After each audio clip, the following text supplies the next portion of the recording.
রব্বে কারীম, তুমি তাকাইয়া দেখো, বুড়া মানুষগুলো ঘরে যায় না, আগে মা বোনরাও ঘরে যায় না, আমার কলিজার টুকরা সন্তান যুবকরাও ঘরে যায়।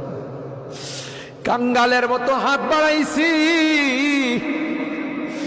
এ মালিক তাওবা করতেছি, আর জীবনে কোনো গুনাহ করব না, আর জীবনে কোনো নাফরমানি করব। আল্লাহ ওয়াদা করলাম আর জীবনে কোনোদিন নামাজ ছাড়ব না, আর জীবনে কোনোদিন বেপরদায় চলবো না। ইয়া আল্লাহ, মেহেরবানি করে আমাদের তাওবাগুলোকে কবুল করে নাও।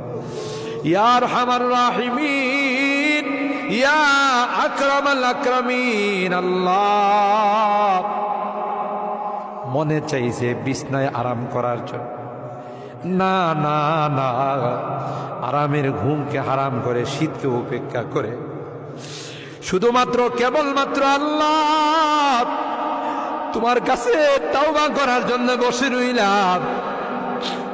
আমাদের গুনার কারণে যদি জাহান্নামে দিয়ে দাও, কে বাঁচাবে? কে আমাদেরকে জাহান্নাম থেকে রক্ষা করবে? ও মালিক, কিয়ামতের কঠিন ময়দানে আমাদেরকে তুমি গুনাহগার বলে ডাক দিও। ইয়া আল্লাহ, কোরআনের মধ্যে আছে